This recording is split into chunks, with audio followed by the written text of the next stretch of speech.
Hey everybody, I hope you're doing well. It's New Year's Eve. If you can see the clock over my shoulder, it's about 6 o'clock in the evening. My husband is currently helping out a band with an event.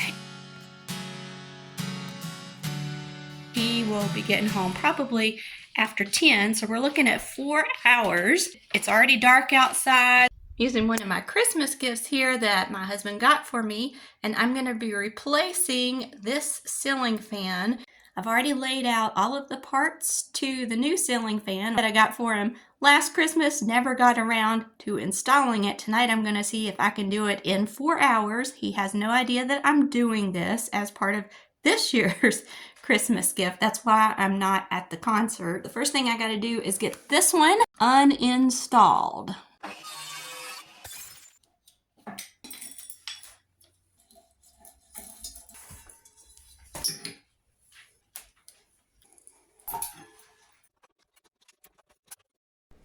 Being honest, I didn't account for the time to remove the existing ceiling fan, but it only took about 30 minutes.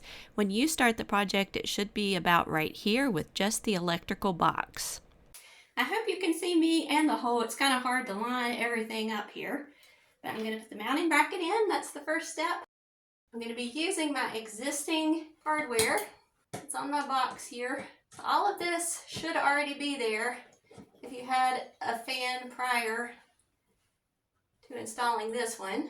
So I'm just going to secure that to the ceiling with the existing machine screws. The hardest part of installing a fan is that everything's above your head. But this piece right here makes it much easier for even the heaviest parts. But we got it on there.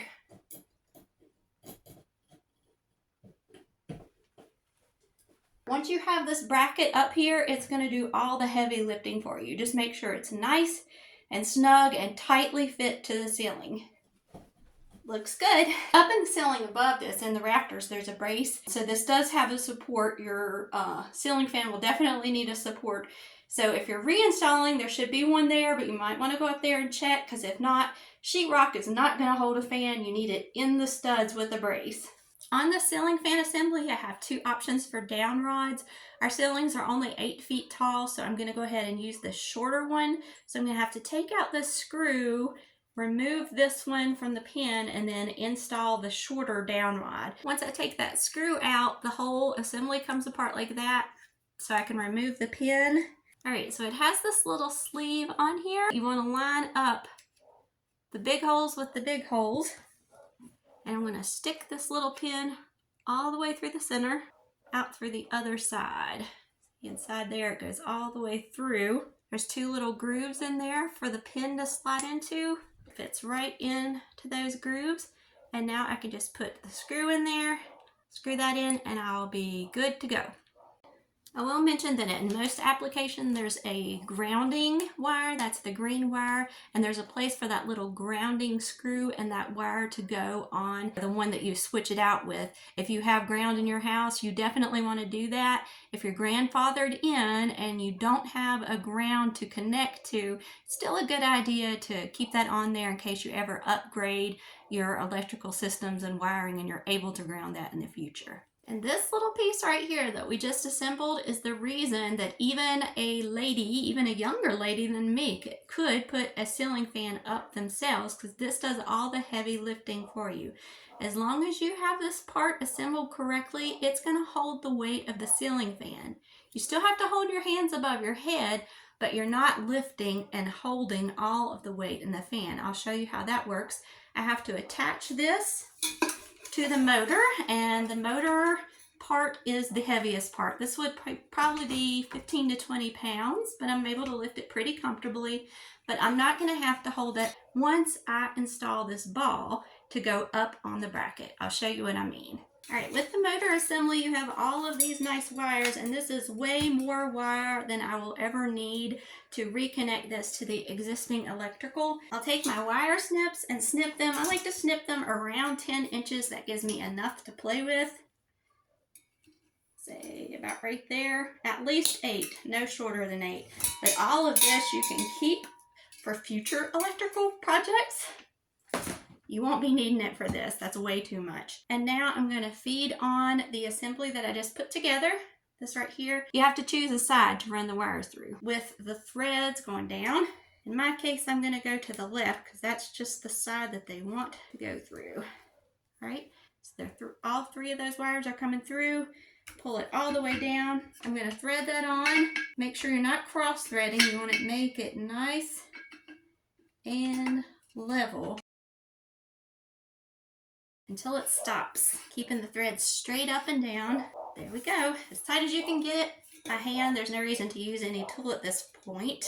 And there is another mounting screw that goes in there. It's super important that you get that back into that hole because it's going to hold the ball to the motor assembly, which I said is the heaviest part. This little screw has a square head so that you can really get a grip on it. You will need your pliers. Again, that's going to hold the whole motor assembly to the ball, and the ball is what holds it for you so you don't have to bear the weight. So we're good and secure there. Now I'm going to take the canopy part that goes up toward the ceiling. Make sure you get that right or you'll have to take it down and redo it. Take my wires. And now I've got the canopy ready and I can take it all the way up to the top, 15 or 20 pounds over my head, but I'm just going to slide it on that bracket. It's going to hold it for me. I don't have to put any weight on my arms after that point. I'm going to grab that motor part with the ball, slide it right into this bracket, and then I don't have to hold it anymore. Slides right on top. Now it's seated in there firmly. It's holding it for me, hands free. Now I'm going to wire it up using my handy dandy guide here. It tells me exactly which wires go to which. Usually it's white to white, black to black, green to green. Easy stuff. So let me wire this up real fast. Now I line up the screws in the canopy and attach it permanently. I lost a little bit of time when a screw dropped, but I'm still making good time. I'm just going to tighten up this other screw to the canopy and it will be secure. Now that we have the canopy on, all of the workings up here, the wiring, all the hardware has been hidden and it looks nice and snug to the ceiling. We've got our drop rod, we've got our motor. Now we can start assembling the fan and the light, making good time. This is a really repetitive process, so I'm just going to show it to you one time. You're just taking washers, putting them on screws. This is the fan blade, putting them through the fan blade and into the holes on the light fixture or on the motor fixture above. One more screw to go and all the blades will be on. Then I'm going to double check and make sure all the screws are good and tight. Did take a couple of minutes chasing down three screws that I dropped. When you're working over your head, that's always a possibility. Make sure they're all tight now. And we're getting close to being done. We'll have to see if everything works though. And hopefully I can get everything tidied up before my husband gets home and I can surprise him. Now I'm ready to attach the lighting assembly. So I've got to put these wires coming out of the fan through this hole in the assembly. It'll come through to the bottom and then I can connect it to this assembly, just making sure all the colors, the same colors, match up. Then I'm going to press this onto two little screws on here, give it a twist, and that will hold it in place so I can put the rest of the screws in. There's not a whole lot of room in here, so I'm having to shift around some wires so that I have room to poke that through, but I think that'll do. This isn't very heavy, this part. It's probably a pound, maybe a pound and a half, so it's not like I'm bearing a lot of weight. Now I think I got it. I figured out that this little piece right here can come out and that gave it a lot more room for me to work with. Now I can poke that through, pull it from underneath. I'm going to go ahead and seat this on the screws. And now that it's holding it up there for me, I can connect the wires and once again work without worrying about holding everything up. Getting really close to being done now. I've got all of the electrical components pulled through. It's not a big deal. I know when you say electrical components, that sounds really scary. You're just literally pulling wires through a hole and connecting two plugs together. Don't be intimidated by it. Now I'm going to tuck all of those electrical wires and stuff back up in the box, put on a box cover, and we're almost ready to test the fan.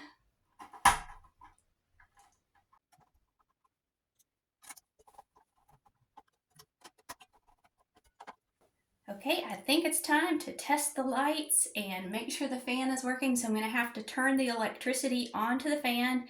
It's still open. I don't have the light cover on it, but nothing critical is exposed, just light sockets. I'm not going to stick my finger in there. As a matter of fact, I think it's a good time to put the light bulbs in there. And go downstairs and turn the power on. And we'll see what happens. I'll double check the instructions, but then I think all that's left is to mount the light globe up on there to cover these, and then to extend my two little holes for my light and for my fan. It's the moment of truth. Me turn the power on and we'll see if the fan and the light is working. We have lights and we have fan. Success.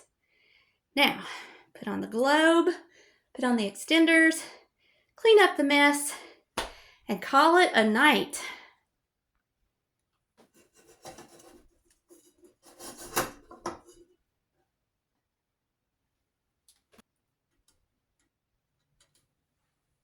And they've got a little plastic stopper on here. You just take it off. Not a lot of lifting. It is a lot of work above your head, which is always difficult. But the weight is not an issue, and you can take little breaks in between. I truly think just about any woman could do this on her own. I'm not a weightlifter by any means. I have very poor upper body strength. So if I can do it, I know you can do it. And it goes right in there.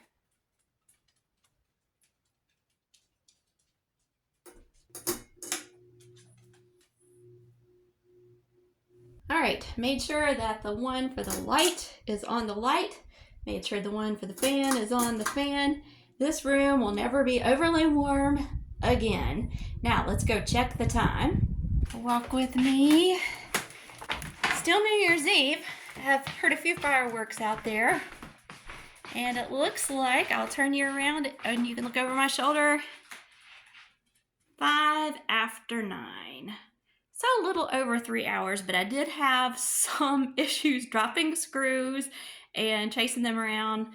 I had to let the dogs out, let the dogs in, do a couple of things around the house, answer a phone call. So I'd say the average lady could probably get this done in 2 to 2.5 hours. Well, before your husband comes home, at least in this case, before my husband comes home, and he'll be tired from playing guitar for hours with his band friends, but he can come home tonight and be surprised and be cool once again without a box fan in the floor.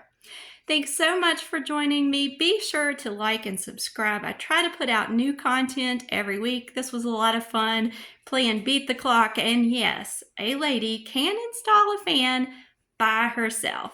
God bless.